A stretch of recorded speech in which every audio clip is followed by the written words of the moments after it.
The point, the theme that was given to me was quite interesting. It was about political leadership in a rapidly changing world. Um, and I must say that to give you a bit of background about myself, I come from a public policy background myself. Prior to entering politics, I was interested in non-profit work, and I worked in non-profits within India and outside as well. And I've had the privilege of working with um, civil society organizations based in Rajasthan and Uttarakhand and Madhya Pradesh. And my area of interest in public policy remains to do with education, rural development, livelihood, and international relations. I myself, prior to joining politics, have set up two institutions. One is an education and livelihood-based organization called Farm to Food. It is primarily working in Assam around entrepreneurship in agriculture and allied activities, and we do work with secondary school students right up to women's self-help groups. The other institution that I had set up was an institution on foreign policy called the Youth Forum on Foreign Policy, which was at that point of time in 2012-13 was around creating university chapters or young chapters across India where young professionals and postgraduate students could organize roundtable discussions on international relations, and our organization would act as a facilitator for these chapters to connect with either the consul generals of different countries, the high commissioners of different countries, the ambassadors, or we would send our host of experts there, and we had done international bilateral conferences with Bangladesh and Myanmar. So even prior to joining politics, I've been thinking deeply about public policy, how India is changing, how world is changing, and having joined politics, I've had the privilege of remaining in touch with many of these organizations that I knew before my political career. And subsequent to being an active parliamentarian, I've been part of several discussions with MPs from across the world and with universities across the world, and on how they are looking at various issues. And I must say, last year I was in a program with the University of Chicago, and some of the issues that they're looking at and what we are looking at in India is very similar.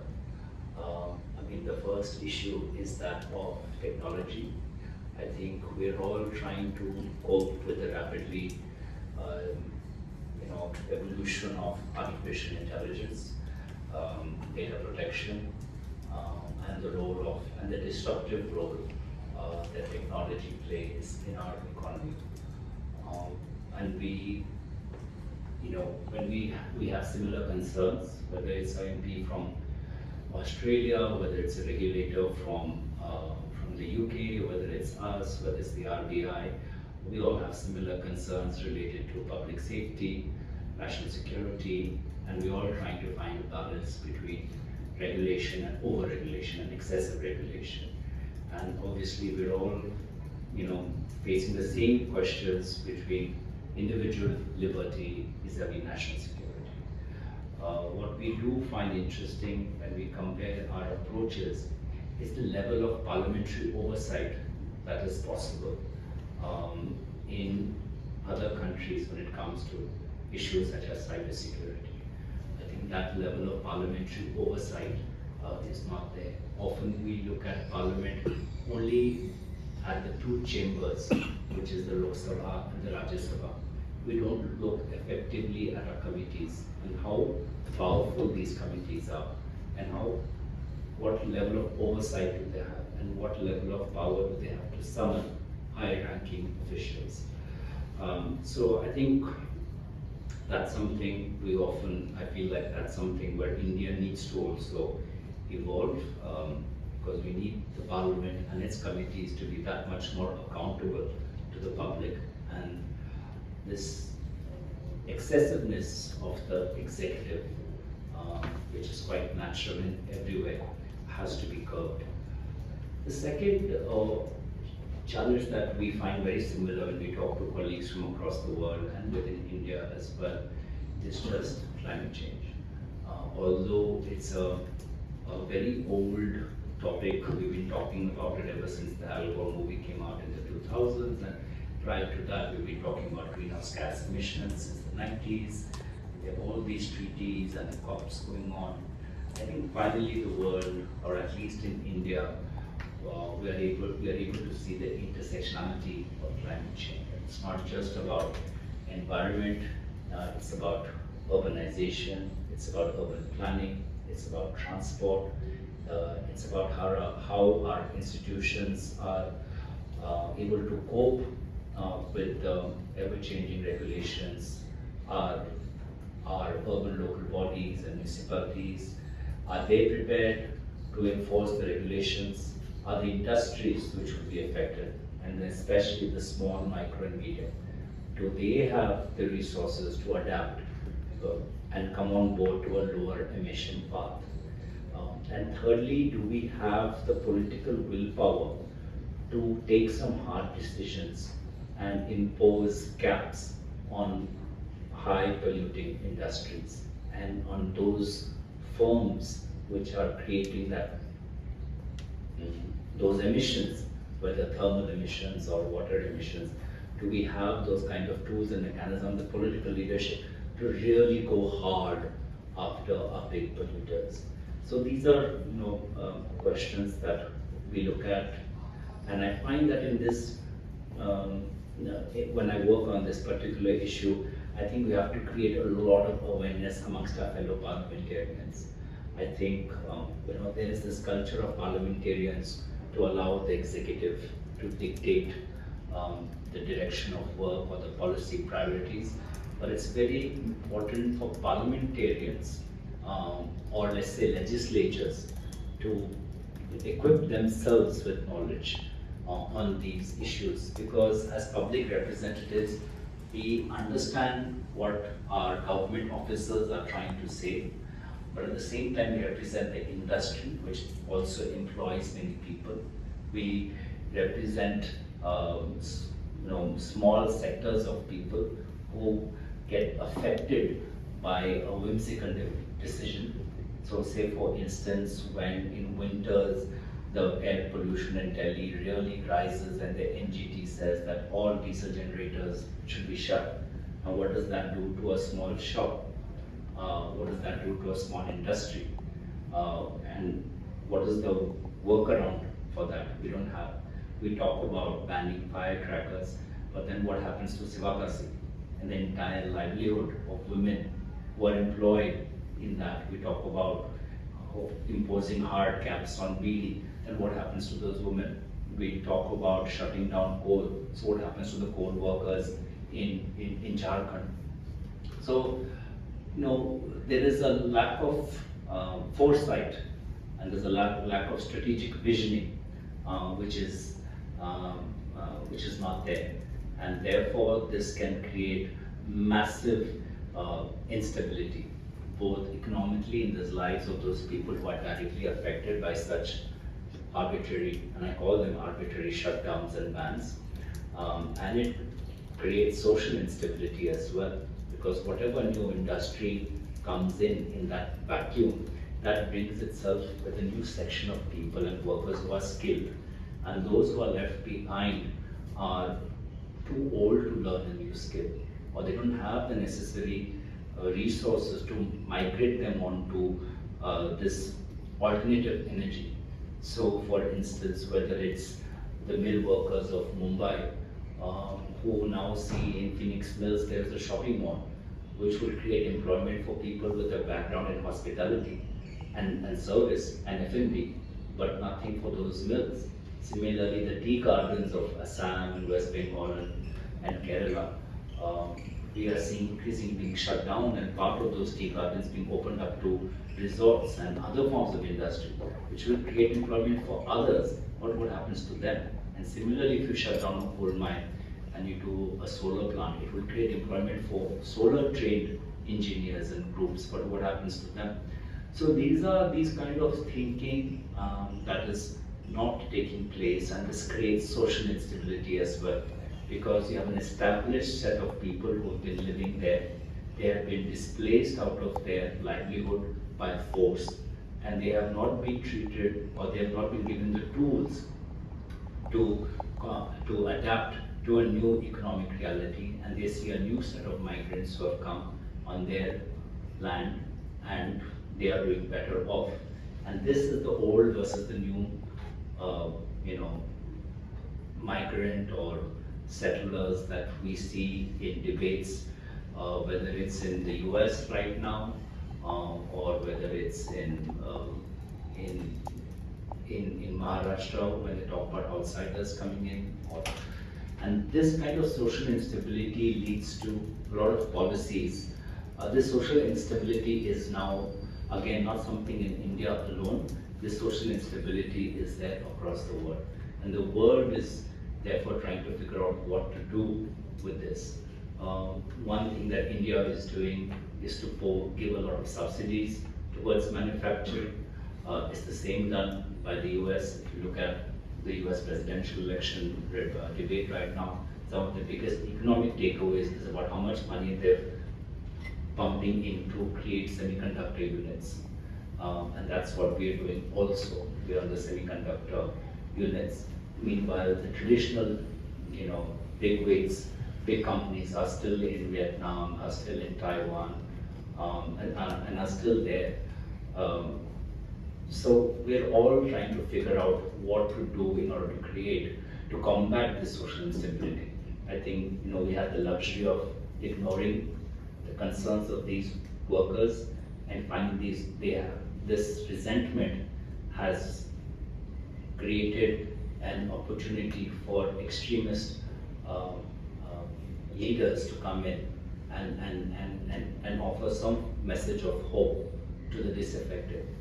And these extremist thoughts are from the extreme right and from the extreme left.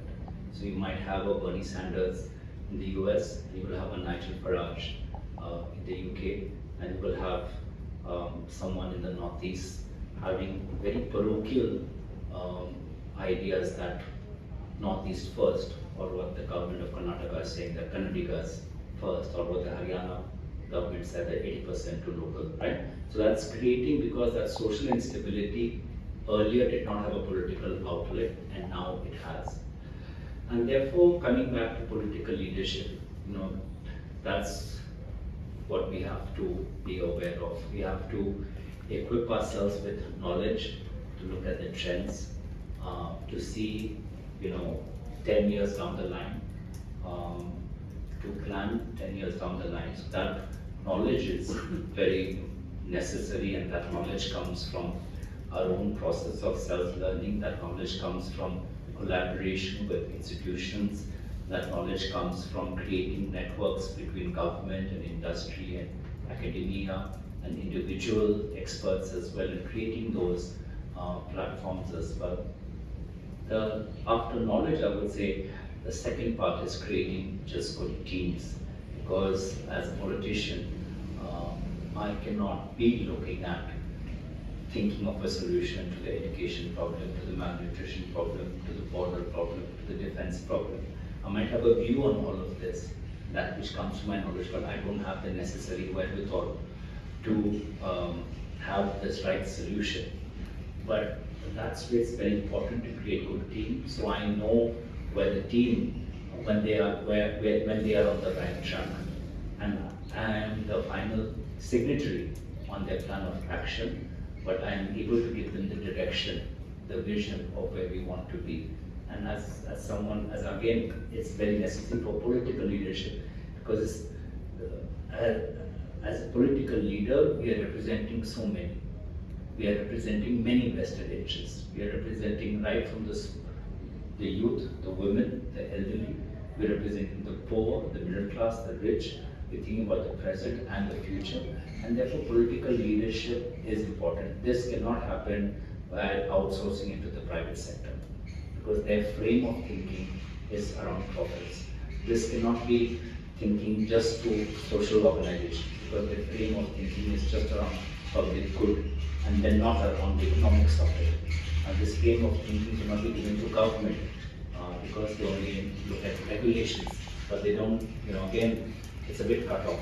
So political leadership is extremely important because of the cross-section of interests it represents. So building good teams, good experts, building domain experts, and therefore having the ability to pull these experts, because Indian experts are sitting across the world. Indian experts are sitting across the country. I find if my government comes to power in Assam, I might need the help of Demography in Bangalore to give me a traffic solution. I might need the Center for Civil Society and Education in Delhi to give me a solution on low-income private schools. I might need a barefoot college in Rajasthan to give me a program around training women on solar skills. I might need the government of Bhutan to tell me how to create high value tourism or create caps on tourism. So knowledge, building teams, and thirdly, as I said, we only have 5 years before we go back to the people with a mandate and with a report card, hoping that we've done enough to be elected back for another 5 years. So the ability to be decisive is very important. We don't have the luxury of academicians to just do research for so many years, and therefore we do pilots and we take a risk. It might work, might not work, but therefore we have to be nimble and agile, and we roll something out. And if we see something working, we have to have the ability to scale it up exponentially and scale it up at speed. And at the same time, we should not be so emotionally attached to a decision that we are unable to roll back a decision which has creating a lot of negative resentment.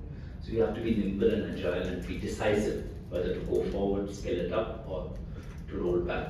So these are the things that we see across the world. But the only one unique factor in India, the only policy variable in India which no other world has in the policy calculation, I think that's the public policy has to evolve, and I think that's my own individual view.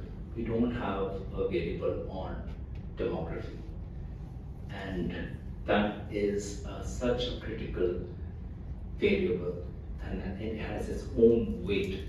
You cannot have a tourism policy without thinking that in 6 years, if all the middle class 200 million of Indians, 3% start coming, the natural capital of that place is just gone. You can't think of shutting down, creating a ban without thinking of how many people are affected on that. You can't think of having a price solution that let's raise taxes without thinking again on the numbers, on the scale.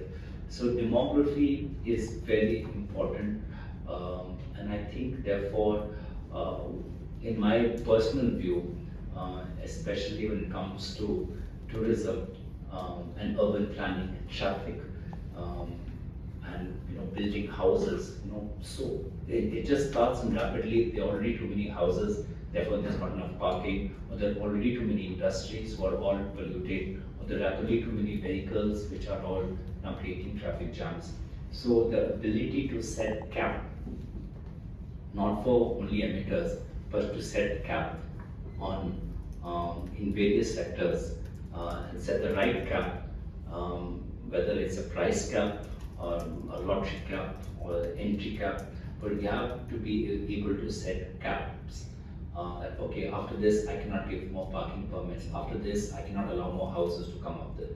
After this I cannot allow more houses to come up on the hills of Guwahati or on Jubilee Hills. After this I cannot allow more traffic to enter because it will create those congestions. So these, I think caps is a very important policy solution that we need to innovate with, and where demography as a variable just needs to come in a policy design, and I think that's not enough. That's not happening right now. I think there's also not enough thinking around economics. I think the economic model is too centered on big firms.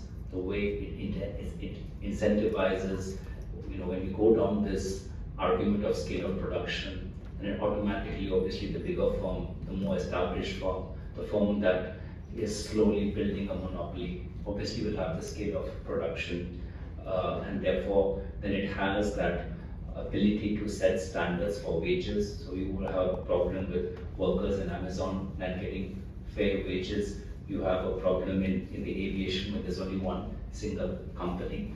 So I think also in terms of economics, we need to talk about how do we ensure free and fair market competition, not allow markets to be overrun by monopolies.